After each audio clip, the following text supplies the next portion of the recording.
Ladies and gentlemen, welcome to episode 74 of those Muckrakers. I'm Pete. And I'm Wind Tunnel Pat. Yeah, we found out recently from a listener that your mic sounds like you're talking through a Dixie cup, so we're going to have to fix that soon. Yeah, apparently that really sucks, but I'm going to take that bullet for the podcast and, stop pacing around while we talk.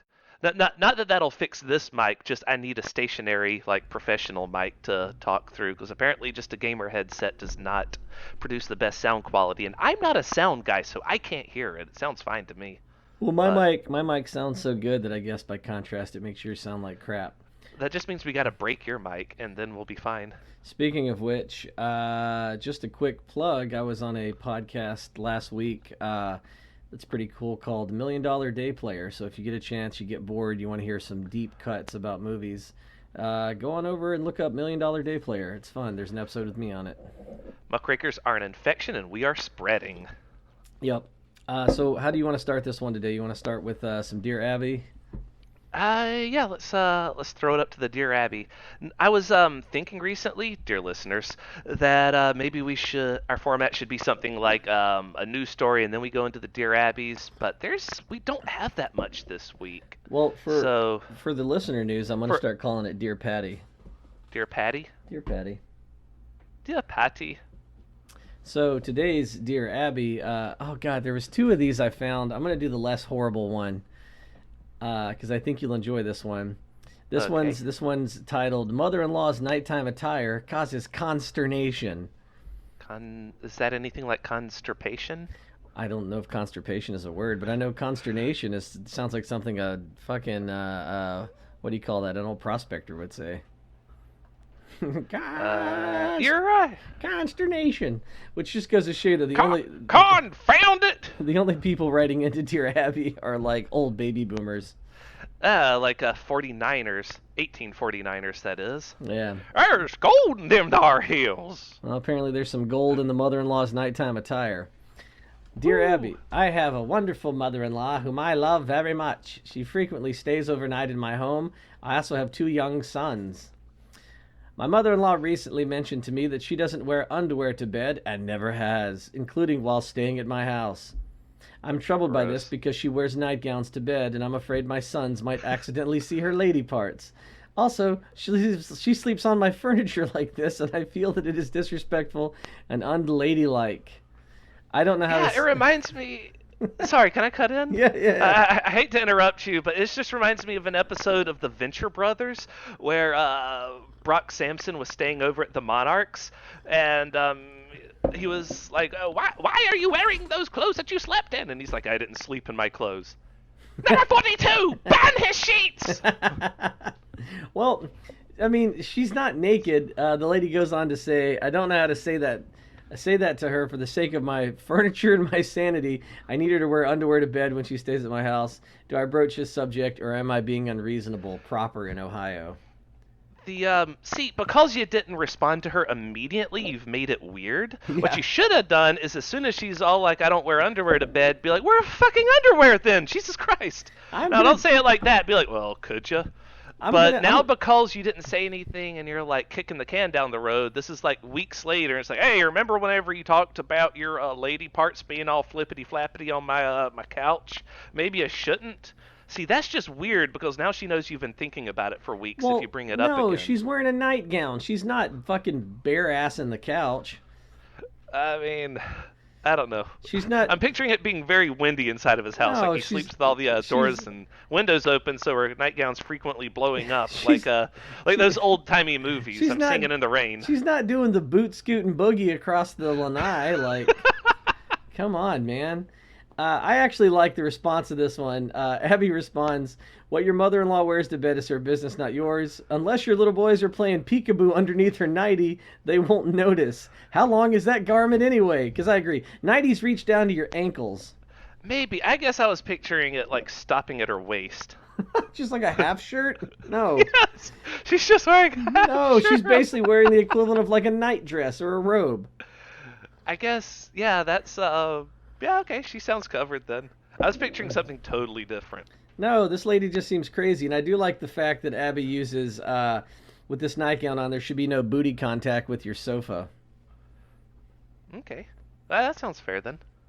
Also, They know about more about nightgowns than I do. also, I just like that she's worried that her boys are gonna see a vagina. Yeah. Just like you really think that like your young boys are like, ooh, you know what I want to see? Some old lady puss. That's what I want to see. Ugh. It sounded more like she was worried about it would be accidental than deliberate. Let me ask you this: did your mom ever worry that you would accidentally see your grandmother naked? No, Exactly. If fucking exactly. that's so gross. Yeah. Like it seems like a weird thing that's not actually a thing. Yeah, yeah. All right, now that we have all those unpleasant, I was picturing a much younger mother-in-law, but now I'm picturing much older. Well, I So mean, this just went from a fantasy to me, Pete, to a nightmare. Thank you. yeah. When Thank you you're for that think one. about it, your mother, when you were a kid, your mom's mother-in-law would be your fucking grandma. Yeah, yeah. So like, is it real? Did she really think that you and My dad's biggest concern was, oh God, she's gonna come by when they're about to spin the big wheel on Wheel of Fortune. I'll say Is pause it that for was a what? second. There's music playing and I don't know why. Why? I can't hear it on my end. I know I'm completely okay. Sorry about that. No, for some reason an ad started just playing rock music in the background and I was like, I can't hear anything. It sounds like a party started. Oh, gotcha. It's a part. Arby's. It's like a party in your mouth, and your stomach is called the noise police. I was like, did I suddenly become the coolest kind of schizophrenic where I just hear really cool guitar music? Maybe. That reminds me of a recent Jim Sterling video where he's just like talking about something while like going to different websites, and one of them he pulls up just started auto playing an ad, and he was like, "Oh, for fuck's sake! Yeah. I'm not listening to this one again." Yeah, no, that's what happened to me. I didn't realize can't do a good. I can't do a good Jim Sterling impression. I can do a great TB impression. I didn't Total know. Biscuit. We do occasionally talk about video games, but I can't do Sterling. Well, number one, no one knows who any of these people are that listen to our podcast, and two, They might. that ad was real loud. Yeah. Oh, so we got some listener mail. You ready to time, get? time to subtract that ad. All right, listener mail. All right, so we're gonna call this Dear Patty. Pete and Patty. So, Dear Patty, first thing she asks, what are your summer plans? Well, I'm going to North Carolina. I keep wanting to call it South Carolina for a month, so that's gonna be fun. Pat, what are you doing? So we have quite a few plans for this summer. For one thing, we were gonna go on the potato famine diet, but that got nixed super fast. Yeah, so now instead, we're just gonna go on a healthier diet. Well, here's the thing and about that's the gonna be our potato, big focus. the potato famine thing, where you eat only potatoes for 2 weeks to reset your taste buds. I've tried it several times, and every time I try it, it gets worse. Yeah, well, I've tried it technically twice now, but the first time I did it incorrectly. It was the first time I did it. I was like, all my meals will be potatoes, but I'll still like salt and butter them, and I'll drink.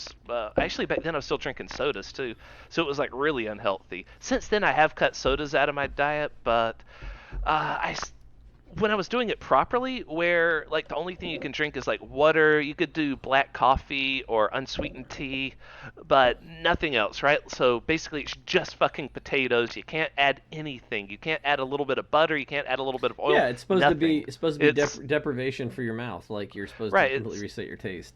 You're doing sort of one step above fasting, right? And it's awful. It's really bad. I am really addicted to sugar. I had no idea. Like that was like just for context, I'm someone that quit smoking after 16 years of being a 2-pack a day smoker, and I'm still saying this was really bad. This was really tough. Yeah, so we're gonna go back to the drawing board and come up with a better diet plan because you've lost some weight, but I still look like I look like a toad in a children's cartoon. That's the only way I can describe it. Mr. Pete went a courting and he did riding. Yeah, that's right. Pete went a courting and he did riding. That's what I'm gonna start calling myself until I lose this weight. Is Mr. Pete, the happy toad. Because it's just like you get to a point where you're so fat, I guess your face squishes your eyes closed, and you always look half sleepy in all your photos. Mr. Pete went a courting and he did ride McDonald's by his side. Supersize it. Yeah, we'll be back later with a better diet plan besides eat potatoes and get the shakes. Sorry, that's still in my head now. Yeah, so I mean, my diet I was able to push down from 215 to 175, but since then, like that I did that over a couple months a while back, but I'm still not satisfied. I'd like You to get all the way down to like 155, you right? get fat in weird ways. Like your legs get fat. Like I don't understand your body. I didn't realize how fat my face had gotten until I went back and found like old selfies I'd taken, and I was like, "Oh, I was a big chungus." I didn't even Yeah. realize Why do you that. think I grow a beard that I rarely shave? I shaved one time, and one of my students couldn't stop laughing, and I was like, "All right, this is disruptive to the class. Why are you laughing?" He's like, "Your face is mad fat," and Oh, that's too bad. that will be with me always.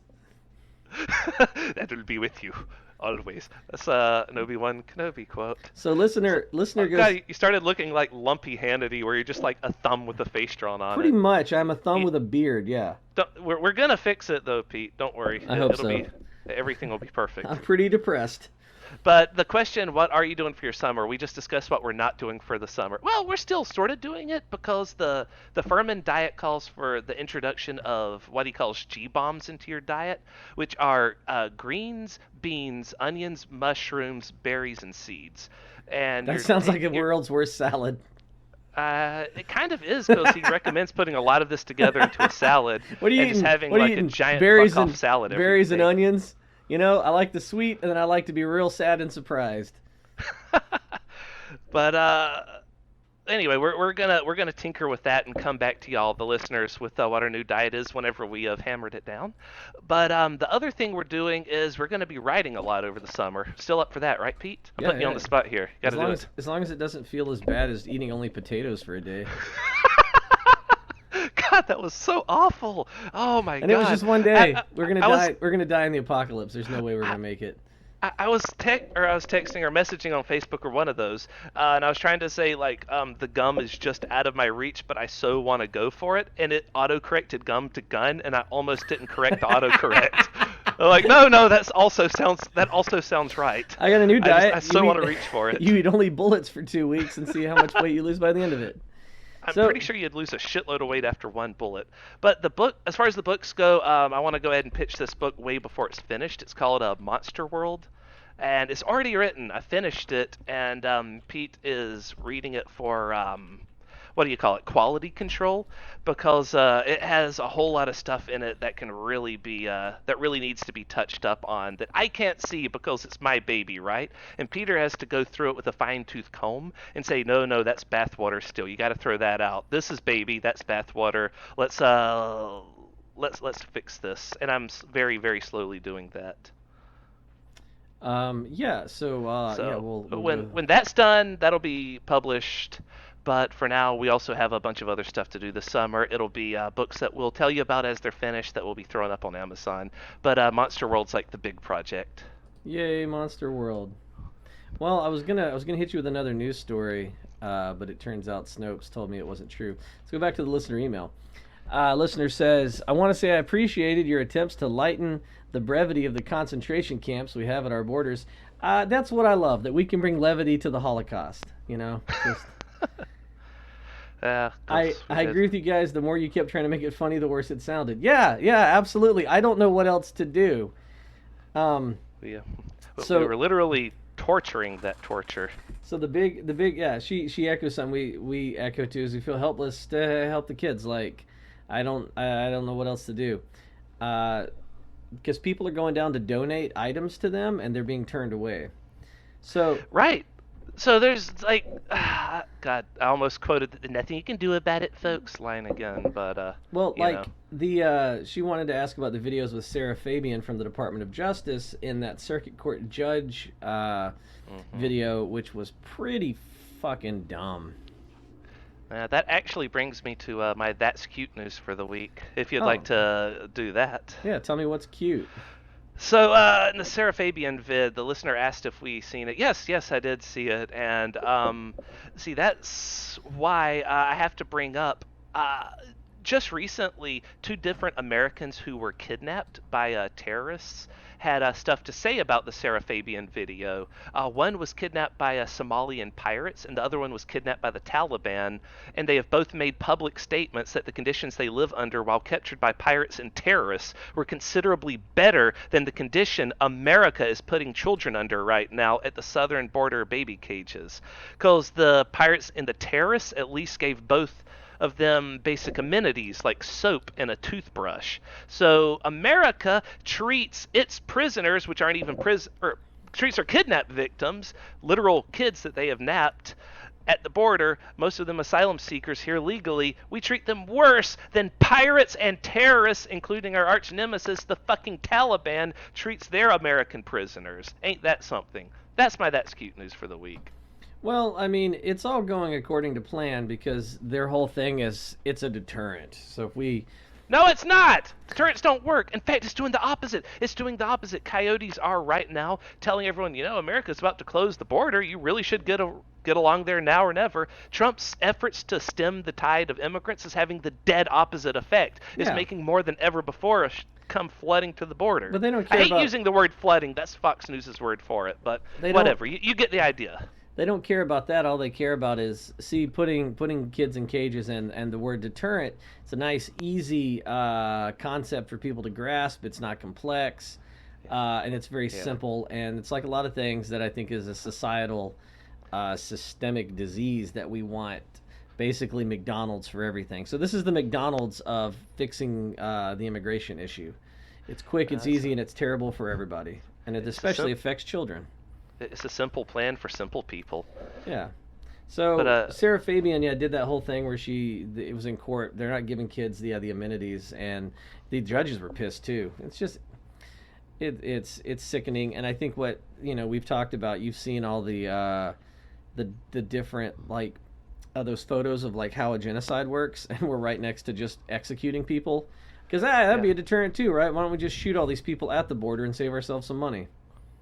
Yeah. Because that's why exterminating all the Jews was called the final solution, because they had a lot of other solutions. They were like, well, what if we did a deterrent, like locking them all up? And what if we separated their families? What if we put them in concentration camps? What if we made them do hard work?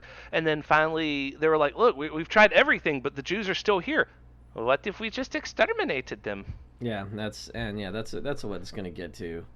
So, for some levity, our reader also is kind of our dear Abby. Our reader asks, and I quote our listener, "My friends tell me he's had a problem since he was a child with stealing. He likes to get away with things literally, even if he has the same thing.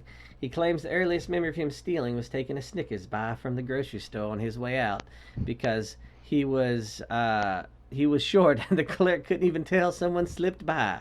I do like that her friend is a Dickens character, like a midget that steals. I also noticed he does it at family visits or outings, like at a dinner he'll steal a butter knife or a fancy napkin. Or another example, at a bank he always grabs more than one pen/lollipop. Once I had this Star Wars bobblehead he took right from my child's room. When confronted, he claimed he got it. It worries me, this need of his to just claim things as his own. How should he proceed?" Well, probably directly to jail when he gets caught. He sounds like a kleptomaniac.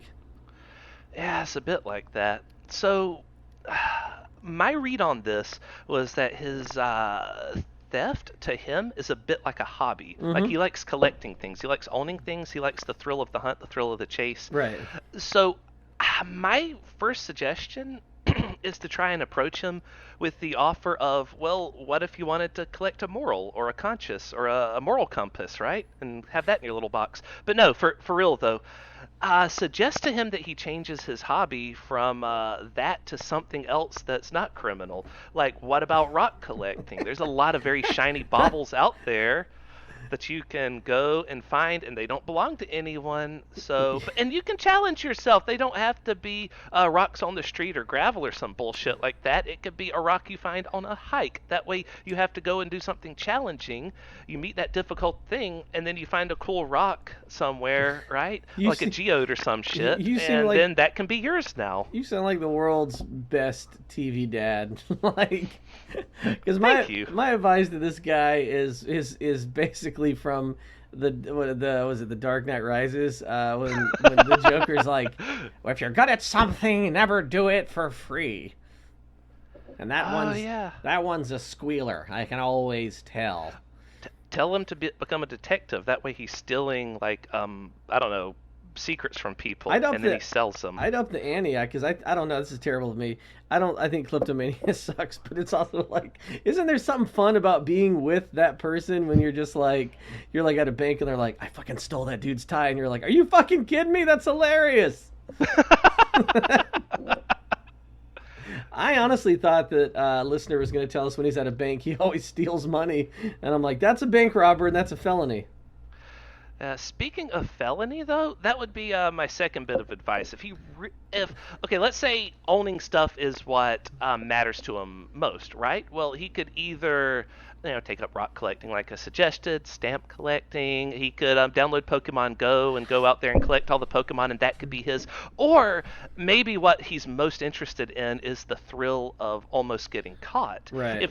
If the crime is what's more interesting to him than owning the thing afterwards, what if he stole, right? He got it. He gets it all the way home. It's his. He won. And then he goes and returns it the next day. Doesn't not have to turn himself in. Does not have to take responsibility. Just like slips it back onto the shelf. No one ever knows. I think that way he still gets the challenge that he so craves, and then he can return it. So what's more important to him, the thrill of almost getting caught or owning the thing? If it's owning the thing, take up a hobby that includes collecting free stuff. If it's the thrill of the chase, maybe challenge himself like that. Because it's not stealing a Snickers bar is not a felony, it's like a day in prison tops if he gets caught. Way the consequence of his action isn't too steep yet. Take him to a museum and really challenge him. Everything at a museum is like wired to alarms. I know, that's why it's a challenge. He needs therapy or he needs to be punched in the face. Dealer's choice. Yeah, like for real though, like smack him upside the head and say, "What's wrong with you?"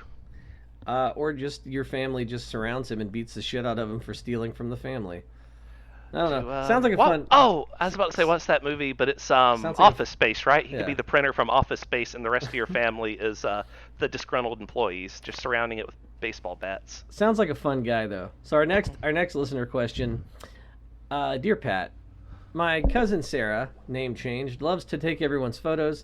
She'll take pictures of all the people at a party gathering and an event, but God forbid you try to snap a picture of her. She gets all batshit. No one is allowed to snap a photo of her without approval and permission, but she doesn't let anyone get close to her, so she ends up in her room just guarding her privacy. I get really annoyed, but I feel even more sensitive bringing it up. What should she do with all those photos, and why doesn't she let any of us take her photo?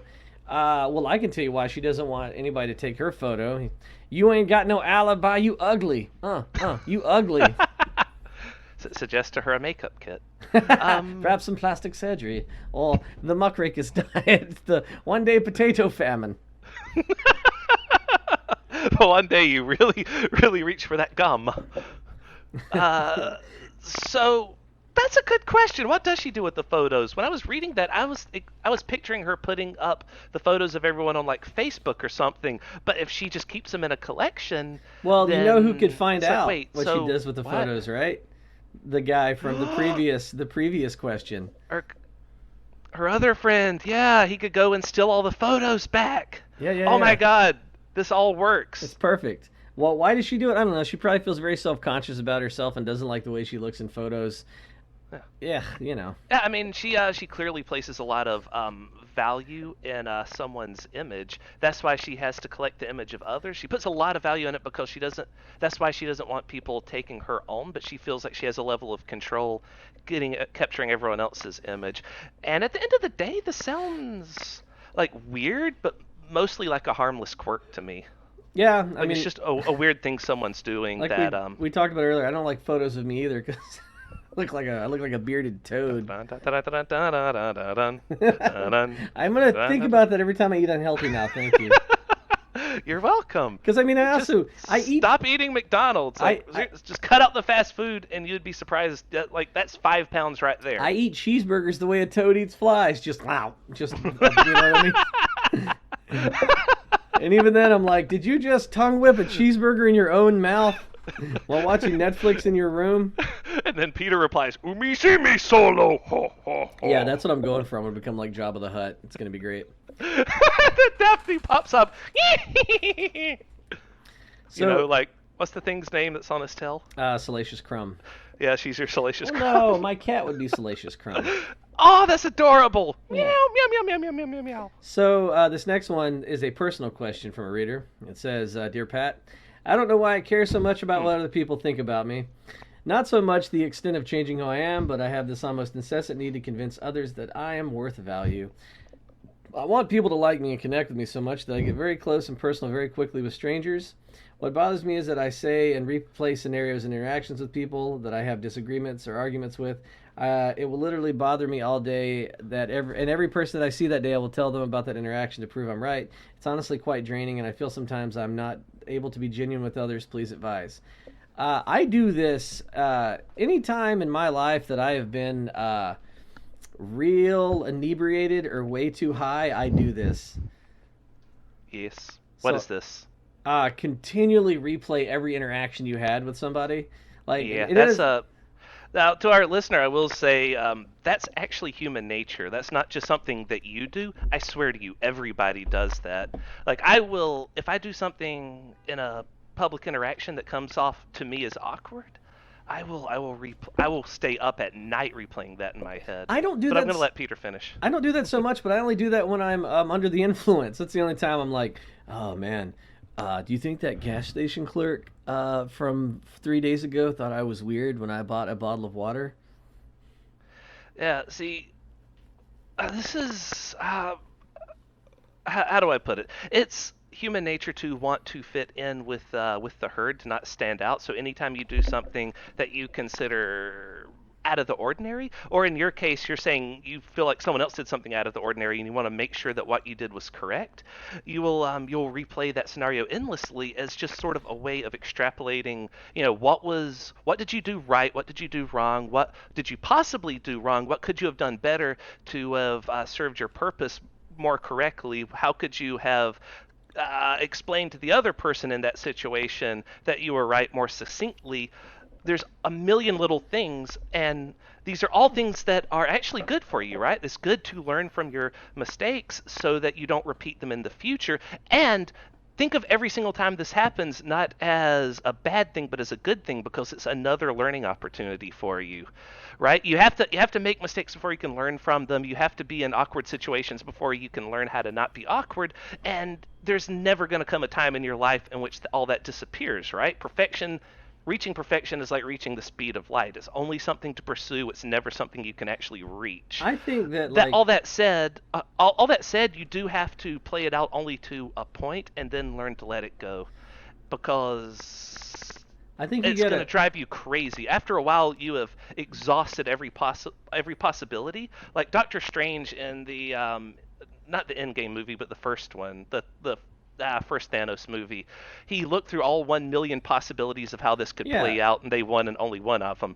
Do that, and then once you've seen all possibilities, let it go. Do not let yourself think about it anymore. That way you can move on with your life. I would be even more practical with it. I think that two things you can do to help you with this. One, start. And this is gonna sound really weird. Start going out and doing stuff alone. Find new hobbies. Challenge yourself. Go on hikes, but go completely alone. Don't take anybody else with you. Because when you put yourself alone with no input, no podcast, no media input, like really alone, like you start learning stuff about yourself and you become a little bit more independent. And secondly, if it's really something that bothers you and keeps you up at night, talk to a therapist because they may be able to help you work through your need for, because we all want to demonstrate value, but I know like personally, like because my dad died when I was young, there's always this weird drive to like, how do I be a man? How do I prove myself? Like, and it's difficult to work to iron out. Well, I had said it keeps me up at night. I don't know if it keeps her up at night, but I will say one last thought for the road. Everyone Everyone is always way more concerned with themselves than anyone else. So you will always notice all of your own imperfections so much more, infinitely more than anyone else ever will. You could drive yourself crazy thinking about something that literally no one but you noticed. So, don't just keep in mind that everyone is the star of their own show. Everyone is way more concerned with how they came off in any given situation than how you came off. So while you can tweak yourself towards perfection, this is largely just changes that only you will notice for the longest time. Or maybe just So, try. so don't worry too much about how other people see you, because you're mostly the one that sees you more than anyone else does, if that makes sense. Maybe talk to your friend that steals and maybe start stealing with him. uh, Still with him, and get like horse blinders for your friend that takes photographs so she can't see that you're taking pictures Poke of her. out her eyes. Let's go Old Testament with it. So I do have a news story that you're going to love. Are you ready for this? Yes. It's a news story on the Malaysia Airlines flight. No, God damn it. Okay, what is it? I flipped through this whole article, and it turns out that we still don't know anything. Imagine that! That's what I was angry about the story for, because it was 6 goddamn months of them covering that fucking Malaysian airliner, and not a single update the entire time. No, it didn't go through Black Hole's Don Lemon. That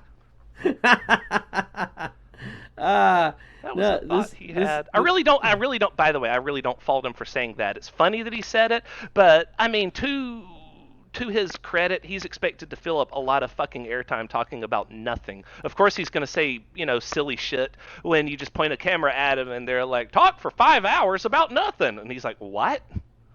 So you're going to enjoy this. An Australian has been claiming for several years to have found Malaysian flight MH370 by means of Google Earth in shallow waters and intact, but he has refused to disclose the location while he works on crowdfunding the expedition. He doesn't have it. He just wants money. Really? You really think he doesn't have it? Yeah. I don't care. I think it's going to be Wolf Blitzer. Like, that's going to be the rest of the story. It's actually, Wolf is out there posing as an Australian. Yes, and in today's news, we have crowdfunding. Send me $5 and I can use that to buy a new beard trimmer, and I'm Wolf Blitzer. I'm Australian. It's Don fucking Lemon. So this was a really cool story, and I don't care what Snopes says. Did you hear about the man that was dragged into a cave by a bear? No. You didn't hear this story? Uh-uh. So these hunters in Russia were out hunting around, and their dogs took them to a cave, and they look in the cave and they found a dead guy, but it turns out that he wasn't dead. Was it Leonardo DiCaprio? Because I saw that movie. Well, no, I saw previews of that movie. I never saw the film itself. No, so this guy got attacked by a bear. It broke his back, and it dragged him into a cave, and he was there for a month, stored as food.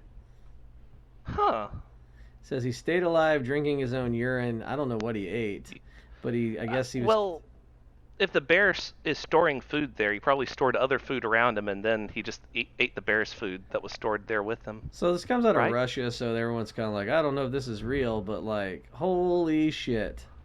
Fake news. It might be fake because the location where he's found has not been revealed, nor the name of the hospital where he was treated. They also think he may be one of the missing people from the Malaysian flight. Was he found in like the cabin of the Malaysian airliner, 747? Yeah. No, I mean it's definitely possible. I don't know if it but like that's what do you do for a month when you're just all beat up waiting in a bear's den? Sudoku. I'd rather die. Yeah, me too. Fucking Sudoku sucks, guys. I'm sorry. I don't know, man. Even wounded, I think I would try to like scooch on out of that cave. Yeah, okay, so if it broke his back, I'm assuming he's paralyzed or near paralyzed? Yeah, I don't know. There wasn't a lot of info, but I would just be like, if I had one arm that worked, I'd be like, just scooching on out of there. Yeah. But I mean, even, God, if it's like freezing outside, you'd probably be scooching to your death. Maybe. But I guess if you're barefoot, you're also waiting to die, so... Yeah, the bear is going to come back and eat you. After a while, just through sheer boredom, I'd probably try to leave. I'll probably die out there, but I'm really bored. And this is I'm fucked up. Only so long Sudoku can keep you entertained, fellas. I think the boredom would drive me insane more than the broken back and the constant fear of being eaten by a bear. Yeah. I mean, how much has boredom driven my decisions in my life to this point versus how much has bear attacks driven my decisions? I don't see Uh, that changing even in a bear cave.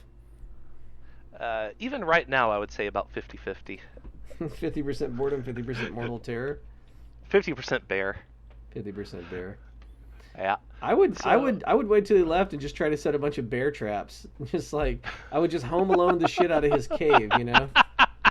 then you could live off the bear. Oh, you could like after eating him to regain your strength and eat his heart to regain his power. You can wear his fur into the town where you'd be killed by PETA for wearing a bear skin. Oh, PETA, they fucking suck. Yeah.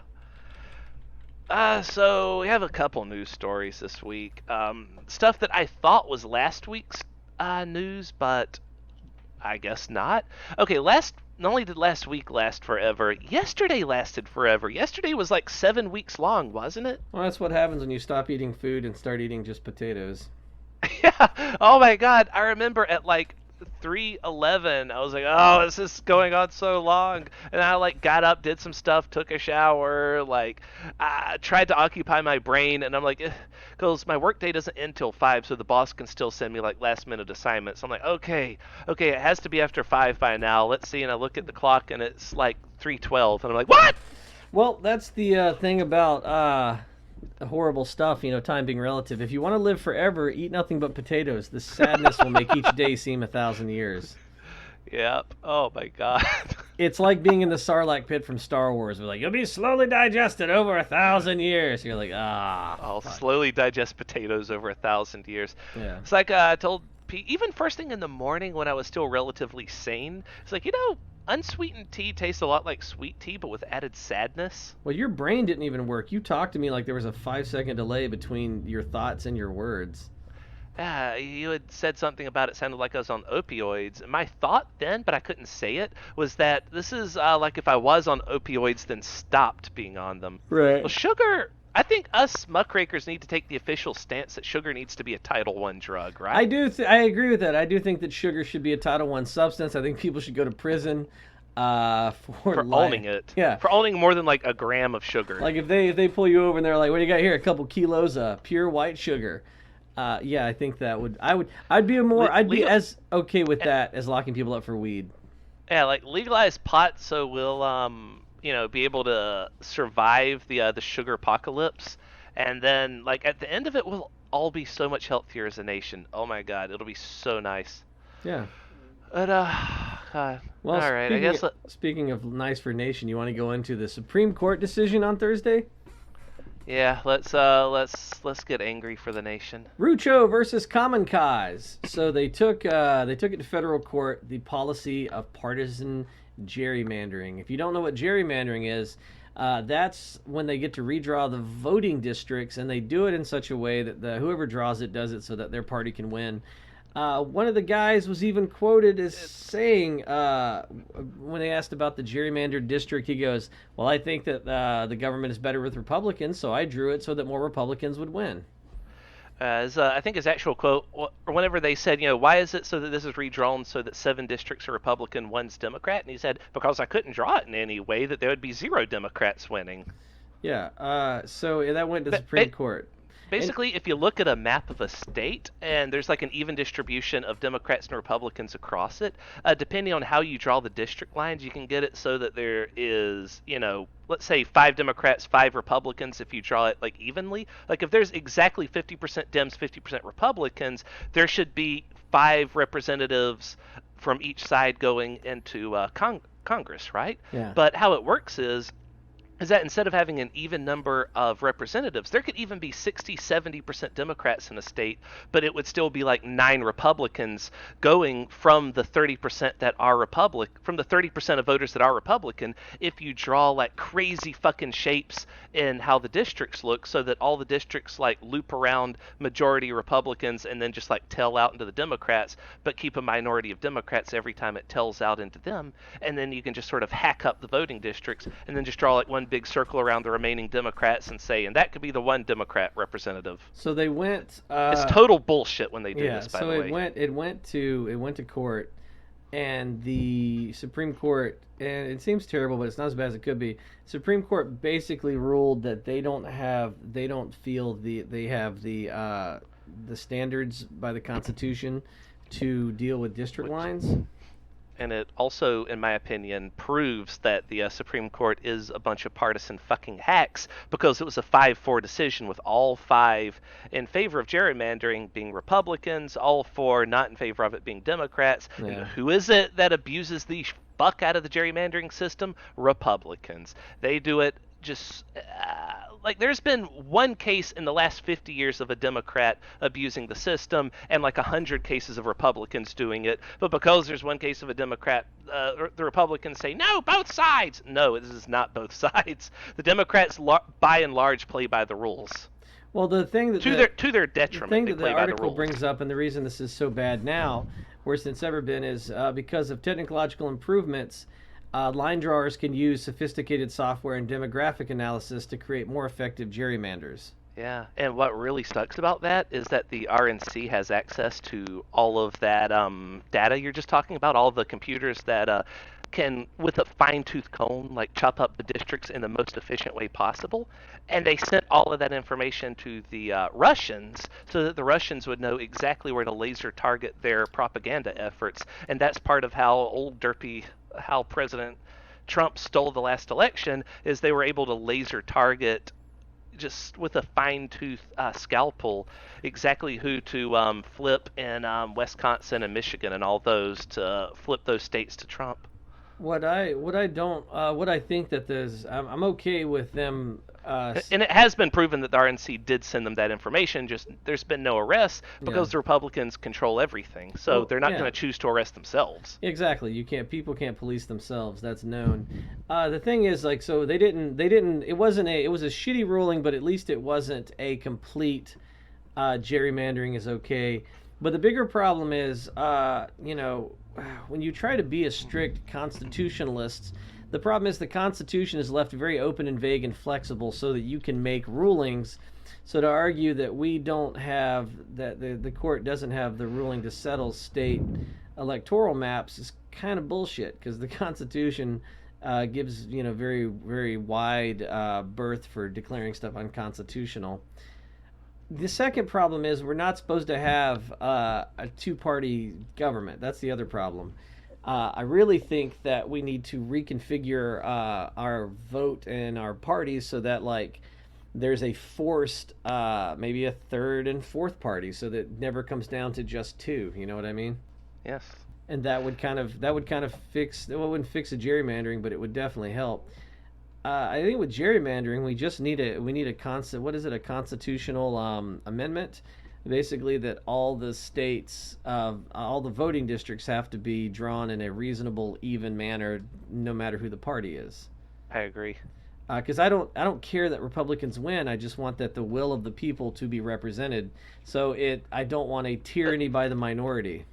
And it definitely helps that right now the will of the majority is Democrat. Like, by and large, the Democrats are 60% of the nation, but currently we're 60% represented by the GOP because of gerrymandering. So right now this is definitely a tyranny by the minority. And speaking of this not being a complete shutdown of gerrymandering, or speaking of how you said, at least they didn't say it was okay. They sort of did, because they said, the federal government will not step in whenever the states gerrymander. The states have to police themselves. Well, that's the same thing whenever it comes to busing that Kamala Harris just took Joe Biden to task for the other night at the second Democratic national debate. So if anyone's not aware, election season has officially begun as of this week. We had 2 different nights of debates for deciding who the Democratic nominee is going to be. Night 1 saw a bunch of people, including Elizabeth Warren, our top pick. And then night 2 saw someone who might become our next top pick, Kamala Harris, debating with Joe Biden and Bernie Sanders and all them. Kamala Harris took Joe Biden to task over busing, which is a super racist practice that used to happen, about how to, I'm pretty sure it refers to separating how kids are brought to school. Like, black kids have to be on a separate bus from white kids. No, I think. And the state was still enforcing it long after Jim Crow had ended. Was that what she was talking about, or was she talking about when they were trying to even out districts, so they were busing kids into What schools so that you had a more even makeup of like black and white students? was that it? It might have been it. What specifically Well, did well, she but say? it's definitely like a racist bus policy. But she said that she was on the second bus, is what she said specifically. She didn't get into details about the policy. But the point being is that the federal government should have stepped in to end this racist program, and Joe Biden was in favor of them not stepping in.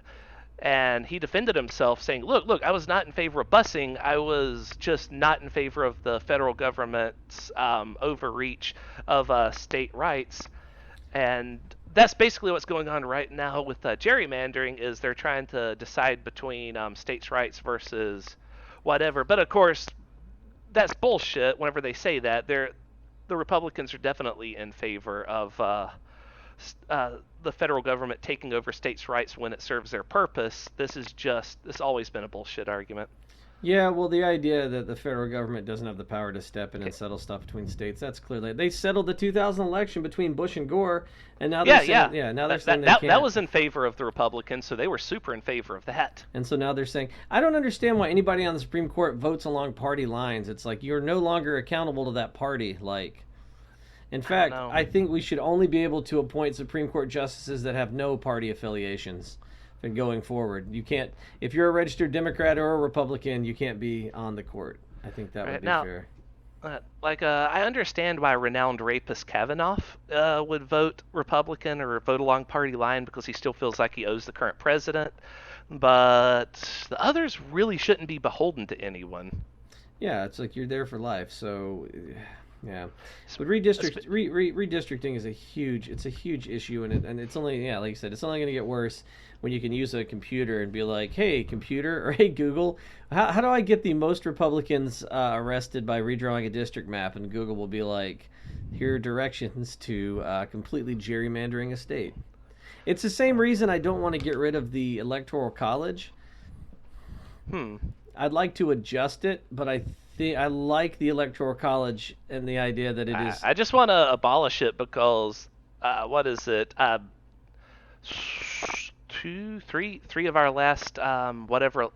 Anyway, we need to get rid of it because all of our GOP presidents come from the fucking Electoral College. None of them have Right, come and that from comes the will of the people since George W. and Bush or George H.W. and Bush. then the electoral college comes from gerrymandering, because if you don't know, the electoral colleges, there are so Yeah, many what is it, senators in each state, and they all get to cast a vote.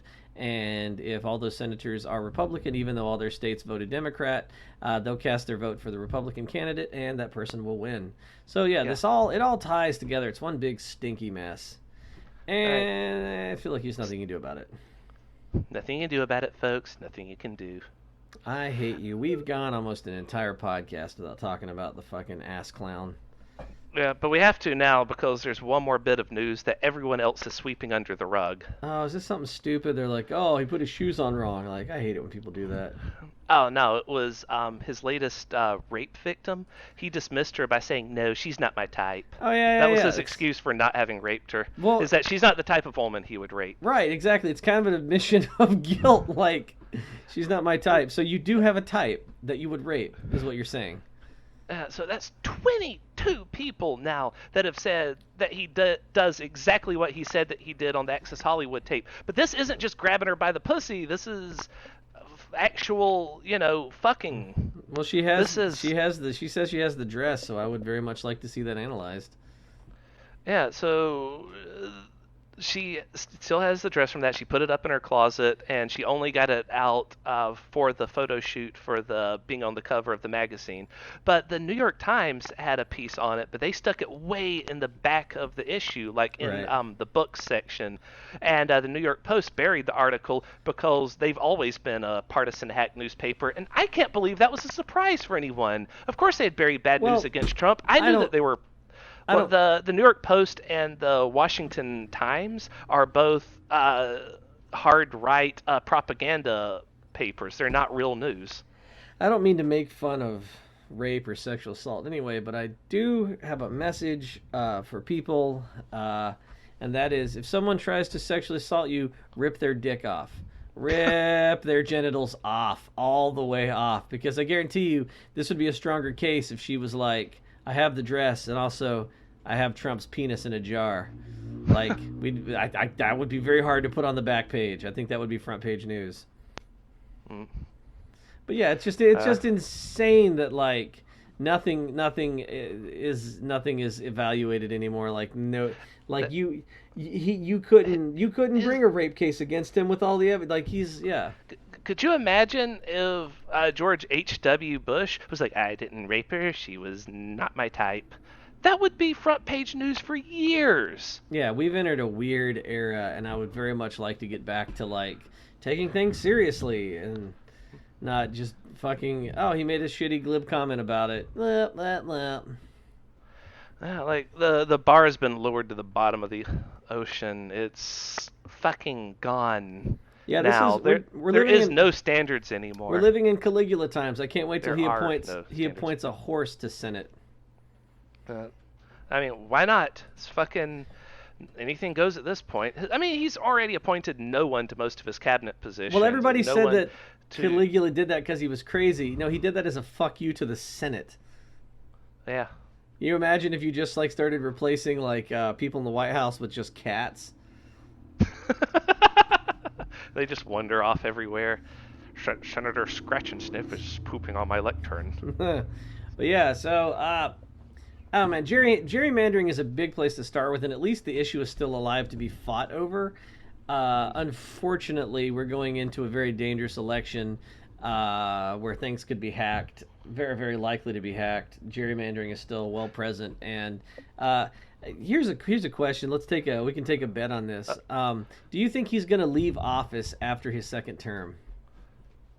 After his second term? Yeah. I'm pretty sure I'm going to Hunter S. Thompson myself if he wins again. I'm pretty sure he's going to win again. He is literally cheating at the Monopoly board. Like, he's the guy that's the bank but also cheats. So, like, you can't get rid of him, right? And no matter how outrageous the price of Boardwalk is, he's running the bank, so he's stealing money. Yeah. I mean, Russia is gearing up to cheat again, and America is, like, some people, good people, are gearing up to, like, stop them from cheating, but they're having to do so without telling Trump because they know he'll stop them. Yes, because that's how he won. Even old Jimmy Carter. Jimmy fucking Carter was in the news, you know? The old peanut farmer president from Georgia was just like, I think you cheated, and I think we need to have a proper investigation. Yeah. Jimmy Carter says that he's pretty sure that Trump would not be president if not for Russia cheating to help him win. And who the fuck can you trust if not Jimmy fucking Carter? Like the nicest president ever. Yeah. And God, there's other stuff like back to his latest rape victim. Another thing he said was that I've never met her, but of course there's pictures of them together. Yeah. So I mean, he lies about everything. Speaking of lying about everything, going back to his stupid cocked and loaded bullshit, because he said misspoke locked and loaded, so everyone focused on that instead. Yeah. He said that how he was able the way he explained the whole situation was that there was a strike on Iran that was about to happen, and right before it occurred, he was like, "Oh, generals, how many casualties are there expected to be?" And the generals were like, "Around 150, sir." And he's like, "No, call it off. The price of life is too high." But we know that that's pageantry and lies. It's all pageantry and lies. That's what we should have named our podcast. We know that that's the case because that's not something that's not information they withhold from the president. They literally anytime there's going to be an authorized airstrike, the number of potential casualties is the first thing that they tell him. That's the order of operations. He would have known that already. That's not new information he would have brilliantly thought to ask at the last second. Of course, he's trying to play it off as though he's someone that is powerful and can do this, but at the last moment has compassion and calls it back because he thought of the question no one else thought to ask. No, but that's not what happened at all. He's setting it up. Like I said, it's pageantry. I always thought that we would face the ultimate demise of democracy would be like a Lex Luthor, you know, or like a very smart supervillain. Never in my wildest fucking dreams guessed that, like, you know, my high school bully would become president and then like just dumb his way into supervillainy. And you know that he has fucked America for the foreseeable future because Iran has since stated that all paths to diplomacy have closed at this point, that they are no longer going to talk to us. Yeah, well, Thank you, you fucking stupid orange bastard. They might come back with another president. Well, we'll see. But yeah, but again, like the people in Iran are not going to really care if it's one president or another. Like we barely keep up with who leads what country. We just know that this country's fucking up or that country's fucking up. There's a city in India that's running out of water, so that's going to be fun. Europe is facing I think France. It's like 100. Did I get that right? Was it 113 degrees in France the other day? Jesus Christ! It was 107 degrees in Georgia the other day. Hold on, 113 for a week. 113 seems. It's high, but it's not impossible.